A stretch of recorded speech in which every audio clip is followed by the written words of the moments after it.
ভীষণ। আচ্ছা ঘা না থাকলে আপনারা আসছেন? ব্যথা আছে বলেই তো এসেছেন। ইস, বাবার ব্যথা ছিল বলেই তো এসেছিলেন। দুটো কিডনি নষ্ট হয়েছিল বলেই তো এসেছিলেন। সব জায়গায় যাওয়ার পর যখন আমরা আর পাচ্ছি না, তখন আমরা গোবিন্দ চরণে শরণাপন্ন হয়। তাই দেখো, এই মা জামজাপ করেছিলেন, কেমন চলছিল, মা তোমায় মিষ্টি খাওয়াবো। আজকে আমাদের ব্যথা আছে বলেই তো গোবিন্দকে ডাকছি। ব্যথা না থাকলে তো গোবিন্দকে ডাকতাম না। তাই ভগবানকে বলতে হয়, যখন দুঃখ আসে না, দুঃখকে আরো আহ্বান জানাতে হয়, এসো দুঃখ এসো, তুমি না এলে সুখ আসবে না। তাই আমরা দুঃখের সময় ভেঙে পড়ি, অনেক আর পাচ্ছি না, সুইসাইড করে দিই, আর বেরিয়ে চলে যায়, আর ভালো লাগছে না। এটাই কিন্তু আমরা করি, কিন্তু এটা করলে হবে না। আমাদের ধৈর্যটাকে আরো বাড়াতে হবে। গোবিন্দ তুমি ফেলছো, আমি জানি তুমি আমাকে তুলে ধরবে, তবু তোমার চরণ ছাড়বো না প্রভু, তোমার চরণ ছাড়বো না। কারণ কৃষ্ণকালী মা যে কে সেটা আমি জানি তো। মা স্বয়ং বাচ্চা রূপে এসেছেন, কারণ কৃষ্ণই কালী হয়ে এসেছেন। যুগে যুগে ভগবান শ্রীকৃষ্ণই কিন্তু লীলা করতে এসেছেন। সত্যযুগ, ত্রেতা যুগ, দ্বাপর যুগ, কলিযুগ। সত্যযুগে নৃসিংহ নারায়ণ, আর ত্রেতা যুগে রাম, দ্বাপর যুগে ভগবান শ্রীকৃষ্ণ, আর কলিতে মহাপ্রভু চৈতন্য দেব। তারপরে আবার ঘরকলি থেকে এলেন কৃষ্ণই কালী হয়ে এলেন, কালী হয়ে এলেন। আমরা ভগবানের কাছে যাই তো, আমরা যদি আমরা যাবো, লাইন দেবো, ভগবানের কাছে যা চাইবো আমায় তাই দিয়ে দেবে। কখনো হয়? হয়? ওই কোনো ভক্ত থেকে এসে বলো না যে মা গো আমি তোমায় ভালোবাসি মা, তাই জন্য এসেছি, তোমার জন্য যে মালাটা এনেছি মা গো, এর মধ্যে কোনো স্বার্থ নেই মা, তুমি পড়ো মা, তোমার চরণে যেন পড়ুক মা, তুমি পড়ো, তোমার জন্য নিয়ে এসছি। জানো অনেকে ভক্তরা কি বলেন জানো, যে আচ্ছা আমার ফুলটা মায়ের চরণেই দিন, আমি না মাটিতে এমনি করে নামিয়ে দিই। আর মূর্তির মধ্যে কি মা থাকে, মাকে স্মরণ করে নাম করে এর করে দিলে হবে না, যাবে না। তাই তো পরমহংস দেব মায়ের মূর্তির সামনে ধ্যান করতেন, তিনি আলাদা শান্ত জায়গায়, মনের নিরিবিলি জায়গায় মায়ের সাধনা করতেন। অনেক জন বলে আমরা খুব চিৎকার করেন, দেখবেন ভগবান নাকি শরীরের ভেতরে ঢুকে গেছে, চিৎকার করে। মন্দিরে অনেকে আসেন খুব চিৎকার করে, আমি কেন তুমি চিৎকার করছো কেন? একজন এসেছিল বলে দিয়ে একটু কথা দেখো, আমি যেমন চঞ্চল, কয়েকদিন আগে একটা বয়স্ক মা এসেছিলেন, ঠিক এত বড় ত্রিশূল নিয়ে এসছে। হ্যাঁ, ত্রিশূলটাকে বলছে যে আপনি না ত্রিশূলটা, বাড়ির অনেক ফ্যামিলি এসেছেন, অনেকজন এসছেন, প্রায় 10-12 জন মতো এসছেন। তা সেই মা বললো আমি না সামনে বসে একটু ধ্যান করবো। মা আপনার জন্য আরো তো অনেক ভক্ত সন্তান দাঁড়িয়ে আছে, মা সবসময় সন্তানের কথা ভাবে, মা কিন্তু মায়ের কথা ভাবে না। যে প্রকৃত মা হবে সে মা সন্তানের কথা ভাববে। তা সেখানে এত লাইন এলো, মা তুমি ভেতরে ঢুকে এসো, আমি বললাম। তা ওনার বলার পর মাইকে শুনতে পাচ্ছেন, মাইক তো নিয়েছি, বলা আওয়াজটা সবার কাছে যায়। এখানে আসার পর উনি শুয়ে পড়লেন, এত বড় একটা ত্রিশূল নিয়ে এসছেন, ওইখান থেকে চিৎকার করে বলছেন মা বেরিয়ে আয়, আমার ত্রিশূলটা রাঙিয়ে দে। আমি বলছি তখন ওনার বাড়ির সব ফ্যামিলি ছিলেন, ভিডিও কলে দেওয়াতে বন্ধ করবেন ফোন। যখন ওনারা ফ্যামিলি ছিল আমাকে বলছে আপনি তো ওনার কথা শুনছেন, জানেন ওনার মধ্যে সব ভগবান আছে। বলছি তাই কি কি ভগবান আছে শুনি একবার। হ্যাঁ মনস আছে, চামুন্ডা আছে, কালী আছে, দুর্গা আছে, সব আছে। বলছে হ্যাঁ শিব আছে, আপনি শুনলেন না। আমি যে আপনার মধ্যে এইটুকু কিচ্ছু নেই মনে হয়, কারণ ভগবান এক এবং হাজার হাজার ভগবান হয় না, ভগবান একজনই। গোবিন্দকে সেবা করলে সব দেবতা সেবা হয়ে যায়, গোবিন্দকে স্নান করলে সব দেবতা স্নান হয়ে যায়, ভগবান কোনো আলাদা বলে হয় না। আপনি ভাবছেন ভগবানকে ডাকলে মহাদেব রাগ করবে, ভুল। মহাদেবকে ডাকলে ভগবান রাগ করবে, ভুল। কারণ ভগবান এক, যাকেই ডাকবেন ওই প্রভুকে ডাকুন, ওনার মতো পুজো আর পৃথিবীতে নেই। রাধে রাধে। তাই ওনার মতো ভক্তি আর কিচ্ছু নেই। তা আমি বলেন যাতে কি দিয়ে রাঙাবো, ওনার নাকি প্রচুর মানে ভগবান, পুরো সব ভগবান ওনার মধ্যে চলে এসছে, এইখান থেকে আচার কাচার করছে, চিৎকার করছে। আমি তখন বললাম ত্রিশূলটা আমি নিলাম, আমি ওনাকে জিজ্ঞেস করলাম কি দিয়ে রাঙাবো, রাঙিয়ে দে। আমি যে সিঁদুর দিই না আলতা দিয়ে, আমিও তো বদমাস কম নয়, আমি প্রচুর আমি তো বদমাস কম, আমি ত্রিশূলটা নিয়ে নিজে শিকার দিচ্ছে। আমি চুপটি করে নিলাম, একটু মায়ের সিঁদুর দিয়ে রাঙিয়ে দিই, যে আমি পাশে চুপ করে রেখেছি, দেখবো কি বলে। রাঙিয়ে দিয়ে দিস। আমি তুমি এত কিছু দেখতে পাচ্ছ, তোমাকে মা নাকি বলেছে এত কিছু, ত্রিশূলে রাঙানো হয়েছে দেখতে পাচ্ছেন না আপনি মা? তারপর কি শুনলাম দিলাম আমরা শুনুন যে তারপরে আমাকে বলছে মায়ের চরণ থেকে ফুল দিন। আমরা পুজো পুজো ফুল করে পুজো পুজো করার পর ওইখানে ছাতার তলায় যাতে ভক্তদের গ্যাঞ্জাম হয় তো এক সাইডে দিয়ে দিই, যাতে ভক্তরা বুঝতে পারে কথা বললে ওই সাইডে একজনকে রেখে দিই ফুল দেওয়ার জন্য। না মা ওখানে ফুল দেওয়া হয়েছে আপনি নিয়ে নিন। কি বললে জানো বাবা আমাকে? ওইটা হচ্ছে নরকের ফুল, সব ভক্তরা নিচ্ছে, মায়ের চরণ থেকে ফুল নেবো। আমি যে তোমার মধ্যে ভগবান যায়নি, তোমার মন এখনো কাদায় পরিপূর্ণ, ময়লায় পরিপূর্ণ, তুমি ভক্তদের নরক বলছো? হ্যাঁ তুমি ভক্তদের নরক বলছো? দেখবে নরকের ফুল নিয়ে এসে মায়ের চরণে দেবো, দেখবে নেবে। তাই সেই ফুল নিয়ে এসে মায়ের চরণে দিলাম। তোমার মধ্যে অহংকার জন্মেছে, তুমি ভগবানকে পেতে পারো না, অহংকার ত্যাগ করো। কারণ মানুষগুলো নরক, এগুলো মানুষ নয়, ভগবান। মানুষের মধ্যেই ভগবান বিরাজমান। একটা মানুষকে আমি তুচ্ছাই করলাম আর ভগবানকে এক তালাবর্তী সেবা দিলাম, ভগবান সেই সেবা নেবেন? ভগবান নেবেন না, গ্রহণ করবেন না। তাই আগে মানুষকে ভালোবাসো, সবার উপরে মানুষ সত্য, তাহার উপরে কেহ নাই।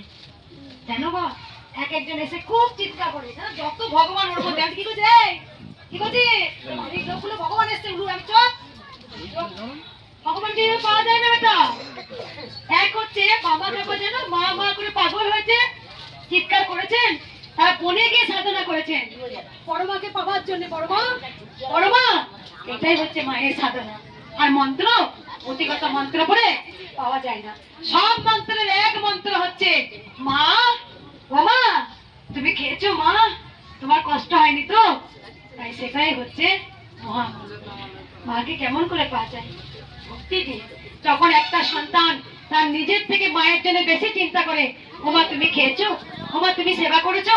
তাই প্রত্যেকটা ভক্ত বলি, এই যে আপনারা আসবেন, মানে আমি কৃষ্ণকালী মায়ের কাছে আসবেন টকাটক নিয়ে নেব, যা চাইবে এটাই হয়তো ভুল। মা ভক্তি দেখেন, কতটুকু চোখের জল তুমি মায়ের জন্য অর্পণ করলে, নিজের জন্য নয়। কারণ নিজের জন্য, মা নিচেই বসো, নিজের জন্য চোখের জল অর্পণ করলে পারে সেটা তার মধ্যে কাজ হয় না। কারণ সেই চোখের জলটা গোবিন্দর মধ্যে, গোবিন্দ চরণে অর্পণ করে দেখুন, আপনার অনেক অনেক মা দেবে। মা জানে যে তোমাদের ভেতরে গঙ্গা রয়েছে, সেই গঙ্গাটা নিজের জন্য আমরা বেশি খরচ করি। দরজা লাগাবো, ওই স্বামী আঘাত দিল, ওই ছেলে আঘাত দিল, ওই পাড়া প্রতিটা আঘাত দিল, বেশি শুধু আমরা চিন্তা করি ওটা। দূর, সব ছাড়ো, 5টা মিনিট দরজা বন্ধ করে গোবিন্দের জন্য কেঁদে দেখো, তোমাকে গোবিন্দ না চাইতে দেবে। আর চাইলে গোবিন্দ দেয় না। আর এখানে যারাই বেশি আসেন যেন ওইটা নেবই, তারাই আপনি পাই না। মাও পরীক্ষাতে দেখেন যে আমাকে ভালোবাসছে কিনা। তাই অনেকে দেখতে আসেন যে কৃষ্ণকালী মা সত্যি দেয় নাকি। এই যে মনের মধ্যে, কিন্তু তাকে সারা জীবনেও দেবে না।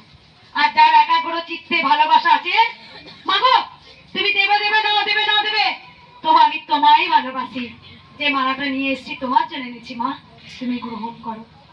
আর একটা ছোট্ট কথা বলবো, পোস্ত যেমন 2 রকম কাজ হয়।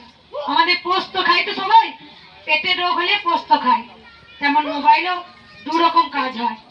একরকম কাজ হয় মোবাইল, অনেক ছোট ছোট বাচ্চারা, সন্তানরা, বড়রা কি করেন জানেন, মোবাইলে তো অনেক খারাপ খারাপ ছবি আছে, সেইগুলো তারা বেশি আসক্ত হয়ে যায়। সেইগুলো না দেখে তোমরা গোবিন্দ নাম দেখো। দেখো আমরা গীতা পড়ার সময় পাই না, কি বলেছে শোনো, নতুন করে বাঁচার চেষ্টা করো। অনেক হয়তো মাঝ পথে যাওয়ার পর আমাদের জীবন নষ্ট হয়ে যায়, আবার উঠে দাঁড়াও, আবার ওঠো, উঠে দাঁড়িয়ে দেখো তোমাদের জীবনটা গোবিন্দ মুখে নাম না। কেউ ভেবো না আমার জীবন মাঝ পথেই শেষ হয়ে গেল। শূন্য থেকেই শুরু করা যায়। এপিজে আব্দুল কালামের কথা, শূন্য থেকেই শুরু করা যায়। আলফা এডিসন যে বাল্ব আবিষ্কার করেছিলেন, 999 বার ফেলিওর হওয়ার পরও তিনি কিন্তু আবিষ্কার করেছিলেন।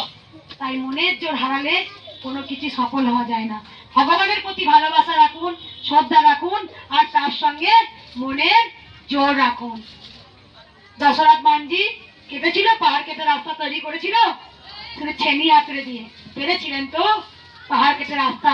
তাই সকল ভক্তকে বলবো, অনেক ভক্ত বলে মাগো তোমার কথা শুনে মনের জোর পায়, তাই মাঝ পথে কেউ হারিয়ে যাবেন না। অশ্লীল কোনো খারাপ ছবি দেখবেন না, মোবাইলে কোনো কিছু দেখবেন না, ঘুম থেকে উঠে মোবাইলের মধ্যে হরে কৃষ্ণ গান চালান, দেখবেন আপনার মস্তিষ্ক অনেকটা ভালো থাকবে। তাই মোবাইল হচ্ছে দু রকম কাজ করে, আপনাকে খারাপ পথে চালনা করবে আর একদিকে ভালো পথ। আপনার সিদ্ধান্ত, আপনি খারাপ পথে যাবেন না ভালো পথে যাবেন, সেটা সম্পূর্ণ আপনার উপরে। কিন্তু ভগবান আছেন, যেমন কর্ম করব তাকে ঠিক তেমনটাই ফল ভোগ করতে হবে। আমি যদি সৎ কর্ম করবি তাহলে অবশ্যই সতের ফল ভগবান আমার জন্য রেখেছেন। যদি আমি অসৎ কর্ম করি তাহলে অসতের ফল ভগবান ঠিক রেখেছেন। অনেক মেয়েরা ভুল করেন, অনেক স্বামীরা ভুল করেন, অনেক মেয়েরা তার পরকীয়ায় জড়িয়ে যায়, এক সুখের আশায় ছুটে বেড়ায় আর তার জীবনে হাজার দুঃখ চলে আসে। তখন সে ভাবতেই পারে না গোবিন্দের মধ্যে আমাকে ঠিক তিলে তিলে তিলে তিলে আমাকে শেষ করবে, আমাকে নরক যন্ত্রণা এখানে ভোগ করতে হবে। আমার অনেক স্বামীরা আছেন ভাবছেন আমি মানুষের চোখ থেকে আড়াল দেবো, আমি ভগবানের চোখ থেকে পারবো না। অনেক স্বামীরাও করেন, তার ছোট্ট ছোট্ট সন্তানকে ফেলে রেখে দিয়ে পরকীয়ায় মত্ত হয়ে যায়। এর মধ্যে দুটো সংসার ছোট ছোট নিষ্পাপ বাচ্চারা কাঁদতে শুরু করে। তারা মা পেয়েও মা হারা হয়, বাবা পেয়েও বাবা হারা হয়। কেন জানেন? ভাবছে কি মানুষের চোখ থেকে আড়াল দেবো। কে আছে ওপরে? হবেই। এই জন্মেই তোমাকে দৌড়তে দৌড়তে ঠিক ভগবান উসুলটা তোমার কাছ থেকে তুলে নেবে। কারণ ব্রহ্মাও ভুল করেছিলেন, ব্রহ্মাও ভুল করেছিলেন। ব্রহ্মা ভগবান শ্রীকৃষ্ণের গরুগুলোকে আটকে দিয়েছিলেন। তখন ব্রহ্মাকে ভগবানের শ্রীকৃষ্ণের কাছে ক্ষমা চেয়েছিলেন, প্রভু আমায় ক্ষমা করুন। বলছে আপনি পাপ যখন করেছেন, আমার যে চক্র ঘুরছে অনাব্রত, তাই আমি এক নিমেষে দেখে নিই, আমার কাছে ক্ষমা চাইলো, পাপের ফল আপনাকে ভোগ করতেই হবে। তখন ব্রহ্মা বললেন কি প্রভু, আমায় কি শাস্তি দেবেন? প্রভু বলল আপনি যবনের ঘরে জন্ম নেবেন। তখন বললো ঠিক আছে প্রভু, আমি তাই নেব, কিন্তু আপনার চরণ থেকে আমাকে ত্যাগ করবেন না। তাই আপনি থাকলে আপনার চরণে থাকার জন্য আমাকে সেই সুযোগটা করে দেবেন, এটা আমার অনুরোধ। তখন প্রভু বললেন ঠিক আছে, তবে তাই হোক, তবে তাই হোক। তাই ঘোর কলিযুগে ভগবান শ্রীকৃষ্ণ মহাপ্রভু চৈতন্য দেব এলেন, আর তার সঙ্গে এলেন হারেশ, যিনি যমুনার ঘরে ছিলেন, তিনি হলেন হরিদাস। তাই হরিদাস এইদিকে মহাপ্রভু চৈতন্য হরে কৃষ্ণ প্রচার করছেন, এইদিকে হরি দাসও করছেন। হারেস থেকে হলেন হরিদাস। তিনি কে ছিলেন? তিনি তো স্বয়ং ব্রহ্মা। তাই ওম কথার মানে হচ্ছে বিষ্ণু ব্রহ্মা মহেশ্বর। তাই